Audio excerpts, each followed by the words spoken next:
अथ श्री नवग्रह स्तोत्र। ध्यान। ब्रह्मा मुरारी त्रिपुरान्तकारी,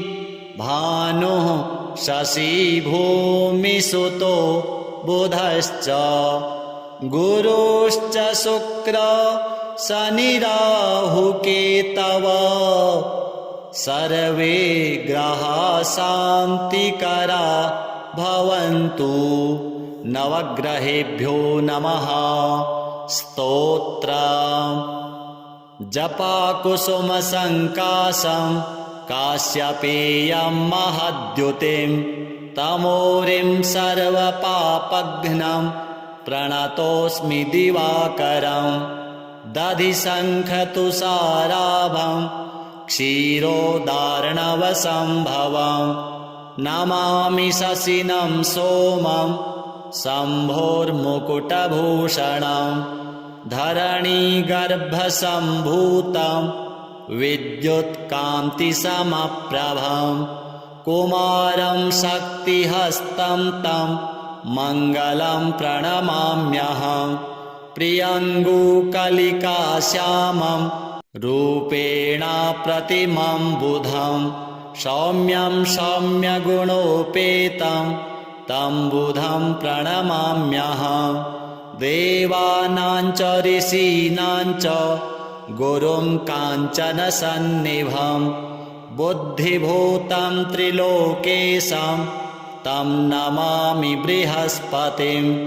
हिमकुन्दमृणालाभं दैत्यानां परमं गुरुं, सर्वशास्त्रप्रवक्तारं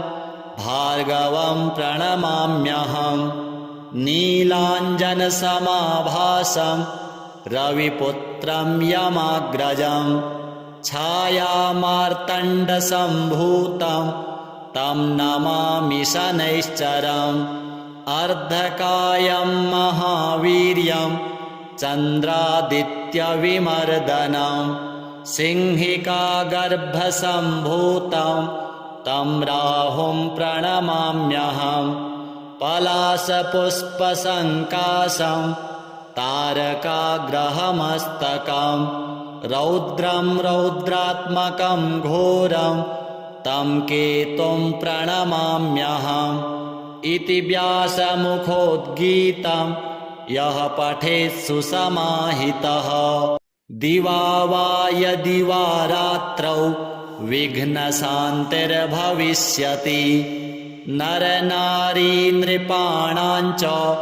भवेद्दुः स्वप्ननाशनम्, ऐश्वर्यमतुलं तेषाम् आरोग्यं पुष्टिवर्धनम्। ग्रहनक्षत्रजः पीडास्तस्कराग्निसमुद्भवाः, ताः सर्वाः प्रशमं यान्ति व्यासो ब्रूते न संशयः। जपाकुसुमसङ्काशं काश्यपेयं महद्युतिं, तमोरिं सर्वपापघ्नं प्रणतोऽस्मि दिवाकरं। दधिशङ्खतुषाराभं क्षीरोदार्णवसम्भवं, नमामि शशिनं सोमं शम्भोर्मुकुटभूषणं। धरणीगर्भसम्भूतं विद्युत्कान्तिसमप्रभं,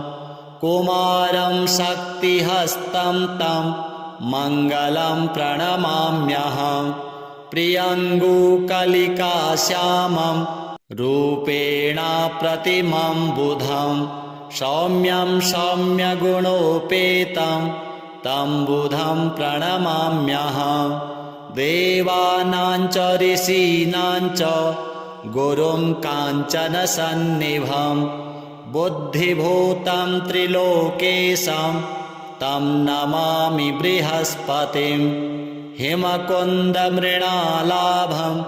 दैत्यानां परमं गुरुं, सर्वशास्त्रप्रवक्तारं भार्गवं प्रणमाम्यहं। नीलाञ्जनसमाभासं रविपुत्रं यमाग्रजं, छायामार्तण्डसम्भूतं तं नमामि शनैश्चरम् अर्धकायं महावीर्यं चन्द्रादित्यविमर्दनं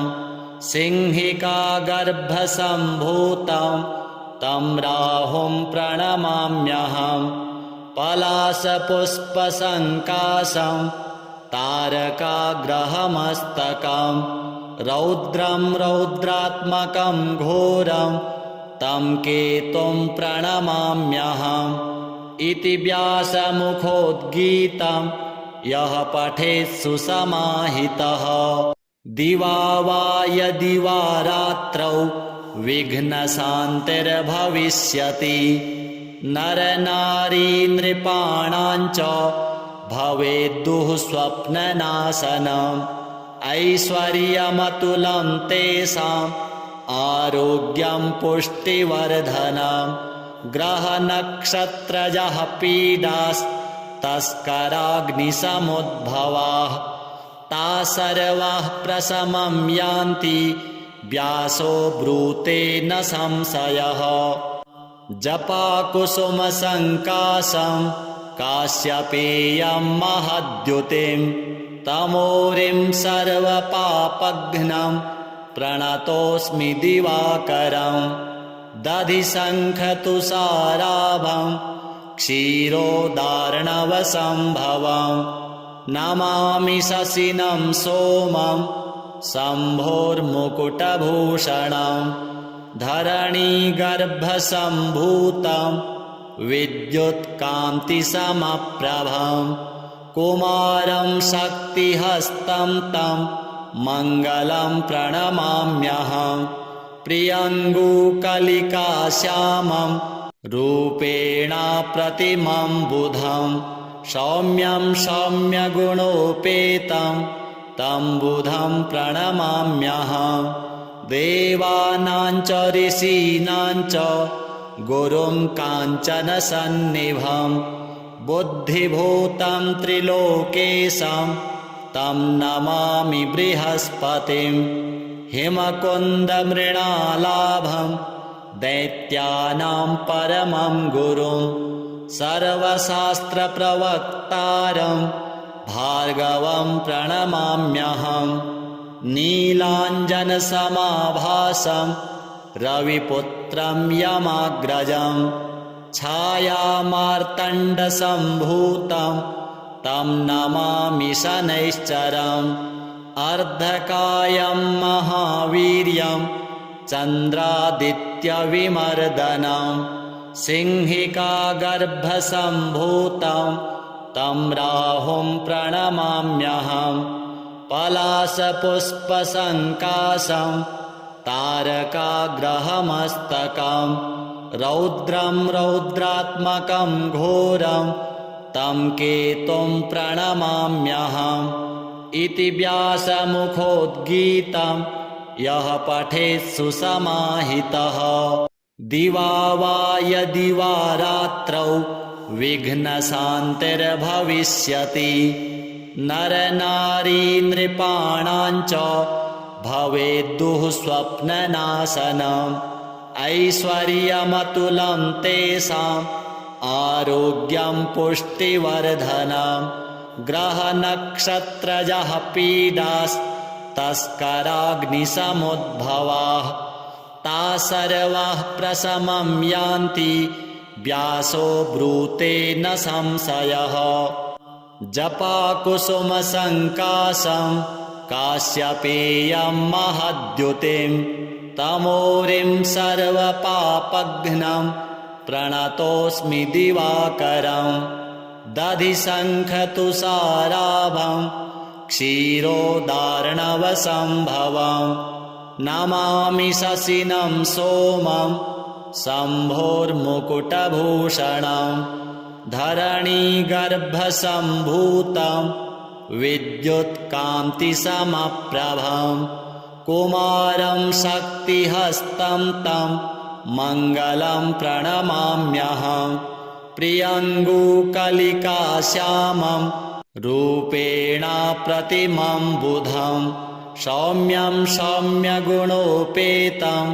तं बुधं प्रणमाम्यहं देवानां च ऋषीणां च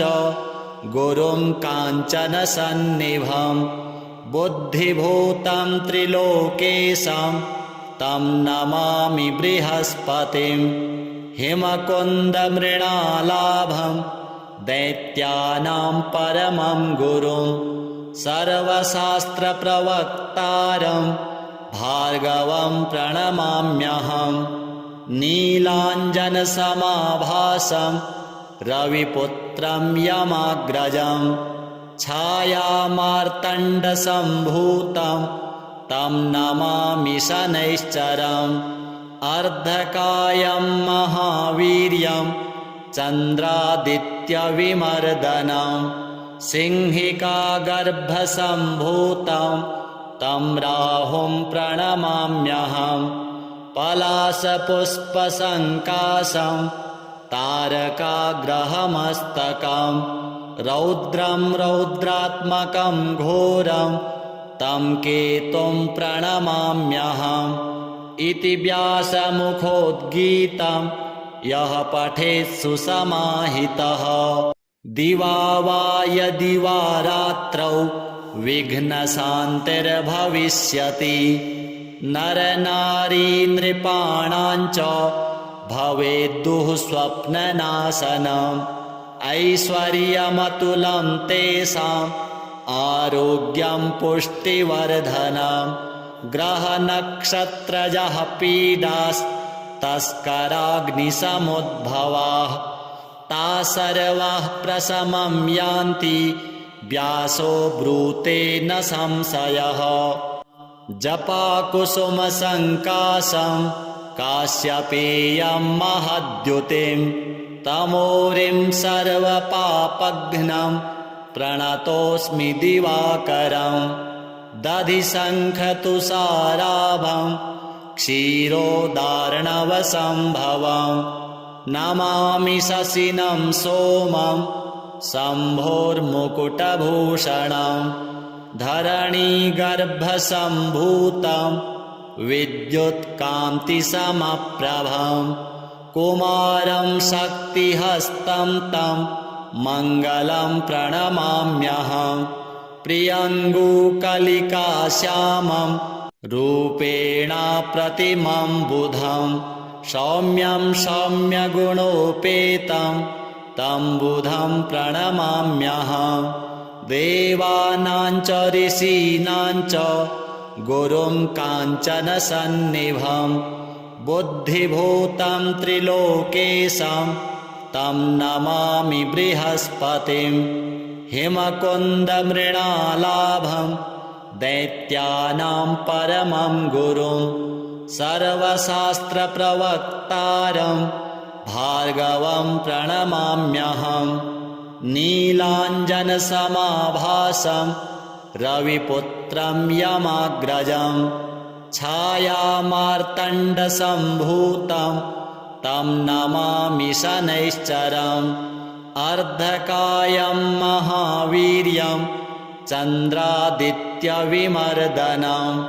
सिंहिकागर्भसम्भूतं तं राहुं प्रणमाम्यहं पलाशपुष्पसङ्काशं तारकाग्रहमस्तकं रौद्रं रौद्रात्मकं घोरं तं केतुं प्रणमाम्यहम् इति व्यासमुखोद्गीतं यः पठेत् सुसमाहितः दिवा वा यदि वा रात्रौ विघ्नशान्तिर्भविष्यति नरनारी नृपाणां च भवेद्दुः स्वप्ननाशनम् ऐश्वर्यमतुलं तेषाम् आरोग्यं पुष्टिवर्धनम् ग्रहनक्षत्रजः पीडास्तस्कराग्निसमुद्भवाः ता सर्वाः प्रशमं यान्ति व्यासो ब्रूते न संशयः जपाकुसुमसङ्काशं काश्यपेयं महद्युतिं तमोरिं सर्वपापघ्नं प्रणतोऽस्मि दिवाकरं दधिशङ्खतुषाराभं क्षीरोदार्णवसम्भवं नमामि शशिनं सोमं शम्भोर्मुकुटभूषणं धरणीगर्भसम्भूतं विद्युत्कान्तिसमप्रभं कुमारं शक्तिहस्तं तं मङ्गलं प्रणमाम्यहं प्रियङ्गुकलिकाश्यामं रूपेण प्रतिमं बुधं सौम्यं सौम्यगुणोपेतं तं बुधं प्रणमाम्यहं देवानां च ऋषीणां च गुरुं काञ्चनसन्निभं बुद्धिभूतं त्रिलोकेशं तं नमामि बृहस्पतिं हिमकुन्दमृणालाभं दैत्यानां परमं गुरुं सर्वशास्त्रप्रवक्तारं भार्गवं प्रणमाम्यहं नीलाञ्जनसमाभासं रविपुत्रं यमाग्रजं छायामार्तण्डसम्भूतं तं नमामि शनैश्चरम् अर्धकायं महावीर्यं चन्द्रादित्यविमर्दनं सिंहिकागर्भसम्भूतं तं राहुं प्रणमाम्यहं पलाशपुष्पसङ्काशं तारकाग्रहमस्तकं रौद्रं रौद्रात्मकं घोरं तं केतुं प्रणमाम्यहम् इति व्यासमुखोद्गीतं यः पठेत् सुसमाहितः दिवा वा यदि वा रात्रौ विघ्नशान्तिर्भविष्यति नरनारी नृपाणां च भवेद्दुः स्वप्ननाशनम् ऐश्वर्यमतुलं तेषाम् आरोग्यं पुष्टिवर्धनम् ग्रहनक्षत्रजः पीडास्तस्कराग्निसमुद्भवाः ता सर्वाः प्रशमं यान्ति व्यासो ब्रूते न संशयः जपाकुसुमसङ्काशं काश्यपेयं महद्युतिं तमोरिं सर्वपापघ्नं प्रणतोऽस्मि दिवाकरं दधिशङ्खतुषाराभं क्षीरोदार्णवसम्भवं नमामि शशिनं सोमं शम्भोर्मुकुटभूषणं धरणीगर्भसम्भूतं विद्युत्कान्तिसमप्रभं कुमारं शक्तिहस्तं तं मङ्गलं प्रणमाम्यहं प्रियङ्गुकलिकाश्यामं रूपेण प्रतिमं बुधं सौम्यं सौम्यगुणोपेतं तं बुधं प्रणमाम्यहं देवानां च ऋषीणां च गुरुं काञ्चनसन्निभं बुद्धिभूतं त्रिलोकेशं तं नमामि बृहस्पतिं हिमकुन्दमृणालाभं दैत्यानां परमं गुरुं सर्वशास्त्रप्रवक्तारं भार्गवं प्रणमाम्यहं नीलाञ्जनसमाभासं रविपुत्रं यमाग्रजं छायामार्तण्डसम्भूतं तं नमामि शनैश्चरम् अर्धकायं महावीर्यं चन्द्रादित्यविमर्दनं सिंहिकागर्भसम्भूतं तं राहुं प्रणमाम्यहं पलाशपुष्पसङ्काशं तारकाग्रहमस्तकं रौद्रं रौद्रात्मकं घोरं तं केतुं प्रणमाम्यहम् इति व्यासमुखोद्गीतं यः पठेत् सुसमाहितः। दिवा वा यदि वा रात्रौ विघ्नशान्तिर्भविष्यति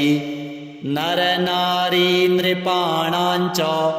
भवेद्दुः स्वप्ननाशनम् ऐश्वर्यमतुलं तेषाम् आरोग्यं पुष्टिवर्धनम् ग्रहनक्षत्रजः पीडास्तस्कराग्निसमुद्भवाः ता सर्वाः प्रशमं यान्ति व्यासो ब्रूते न संशयः जपाकुसुमसङ्काशं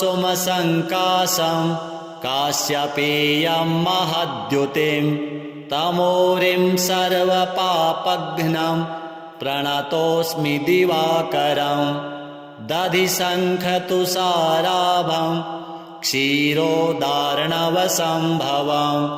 नमामि शशिनं सोमं शम्भोर्मुकुटभूषणं धरणीगर्भसम्भूतं विद्युत्कान्तिसमप्रभं कुमारं शक्तिहस्तं तं मङ्गलं प्रणमाम्यहं प्रियङ्गुकलिकाश्यामं रूपेण प्रतिमं बुधं सौम्यं सौम्यगुणोपेतं तं बुधं प्रणमाम्यहं देवानां च ऋषीणां च गुरुं काञ्चनसन्निभं बुद्धिभूतं त्रिलोकेशं तं नमामि बृहस्पतिं हिमकुन्दमृणालाभं दैत्यानां परमं गुरुं सर्वशास्त्रप्रवक्तारं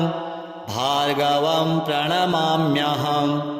नीलाञ्जनसमाभासं रविपुत्रं यमाग्रजं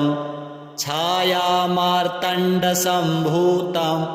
तं नमामि शनैश्चरम् अर्धकायं महावीर्यं चन्द्रादित्यविमर्दनं सिंहिकागर्भसम्भूतं तं राहुं प्रणमाम्यहं पलाशपुष्पसङ्काशं तारकाग्रहमस्तकं रौद्रं रौद्रात्मकं घोरं तं केतुं प्रणमाम्यहम् इति व्यासमुखोद्गीतं यः पठेत् सुसमाहितः दिवा वा यदि वा रात्रौ विघ्नशान्तिर्भविष्यति नरनारी नृपाणाञ्च भवेद्दुः स्वप्ननाशनम् ऐश्वर्यमतुलं तेषाम् आरोग्यं पुष्टिवर्धनम् ग्रहनक्षत्रजः पीडास्तस्कराग्निसमुद्भवाः ता सर्वाः प्रशमं यान्ति व्यासो ब्रूते न संशयः जपाकुसुमसङ्काशं काश्यपेयं महद्युतिं तमोरिं सर्वपापघ्नं प्रणतोऽस्मि दिवाकरं दधिशङ्खतुषाराभं क्षीरोदार्णवसम्भवं नमामि शशिनं सोमं शम्भोर्मुकुटभूषणं धरणीगर्भसम्भूतं विद्युत्कान्तिसमप्रभं कुमारं शक्तिहस्तं तं मङ्गलं प्रणमाम्यहं प्रियङ्गुकलिकाश्यामं रूपेण प्रतिमं बुधं सौम्यं सौम्यगुणोपेतं तं बुधं प्रणमाम्यहं देवानां च ऋषीणां च गुरुं काञ्चनसन्निभं बुद्धिभूतं त्रिलोकेशं तं नमामि बृहस्पतिं हिमकुन्दमृणालाभं दैत्यानां परमं गुरुं सर्वशास्त्रप्रवक्तारं भार्गवं प्रणमाम्यहं नीलाञ्जनसमाभासं रविपुत्रं यमाग्रजं छायामार्तण्डसम्भूतं तं नमामि शनैश्चरम् अर्धकायं महावीर्यं चन्द्रादित्यविमर्दनं सिंहिकागर्भसम्भूतं तं राहुं प्रणमाम्यहम् पलाशपुष्पसङ्काशं तारकाग्रहमस्तकं रौद्रं रौद्रात्मकं घोरं तं केतुं प्रणमाम्यहम् इति व्यासमुखोद्गीतं यः पठेत् सुसमाहितः दिवा वा यदि वा रात्रौ विघ्नशान्तिर्भविष्यति नरनारी नृपाणां च भवेद्दुः स्वप्ननाशनम् ऐश्वर्यमतुलं तेषाम् आरोग्यं पुष्टिवर्धनम् ग्रहनक्षत्रजः पीडास्तस्कराग्निसमुद्भवाः ता सर्वाः प्रशमं यान्ति व्यासो ब्रूते न संशयः जपाकुसुमसङ्काशं काश्यपेयं महद्युतिं तमोरिं सर्वपापघ्नं प्रणतोऽस्मि दिवाकरम् दधिशङ्खतुषाराभं क्षीरोदार्णवसम्भवं नमामि शशिनं सोमं शम्भोर्मुकुटभूषणं धरणीगर्भसम्भूतं विद्युत्कान्तिसमप्रभं कुमारं शक्तिहस्तं तं मङ्गलं प्रणमाम्यहम् प्रियङ्गुकलिकाश्यामं रूपेण प्रतिमं बुधं सौम्यं सौम्यगुणोपेतं तं बुधं प्रणमाम्यहम् देवानां च ऋषीणां च गुरुं काञ्चनसन्निभं बुद्धिभूतं त्रिलोकेशं तं नमामि बृहस्पतिं हिमकुन्दमृणालाभं दैत्यानां परमं गुरुं सर्वशास्त्रप्रवक्तारं भार्गवं प्रणमाम्यहम् नीलाञ्जनसमाभासं रविपुत्रं यमाग्रजं छायामार्तण्डसम्भूतं तं नमामि शनैश्चरम् अर्धकायं महावीर्यं चन्द्रादित्यविमर्दनं सिंहिकागर्भसम्भूतं तं राहुं प्रणमाम्यहम् पलाशपुष्पसङ्काशं तारकाग्रहमस्तकं रौद्रं रौद्रात्मकं घोरं तं केतुं प्रणमाम्यहम् इति व्यासमुखोद्गीतं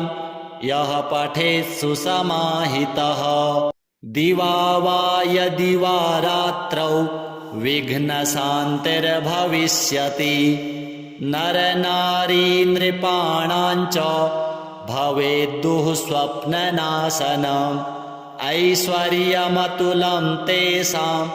आरोग्यं पुष्टिवर्धनम् ग्रहनक्षत्रजः पीडास्तस्कराग्निसमुद्भवाः ता सर्वाः प्रशमं यान्ति व्यासो ब्रूते न संशयः जपाकुसुमसङ्काशं काश्यपेयं महद्युतिं तमोरिं सर्वपापघ्नं प्रणतोऽस्मि दिवाकरम् दधिशङ्खतुषाराभं क्षीरोदार्णवसम्भवं नमामि शशिनं सोमं शम्भोर्मुकुटभूषणं धरणीगर्भसम्भूतं विद्युत्कान्तिसमप्रभं कुमारं शक्तिहस्तं तं मङ्गलं प्रणमाम्यहम् प्रियङ्गुकलिकाश्यामं रूपेण प्रतिमं बुधं सौम्यं सौम्यगुणोपेतं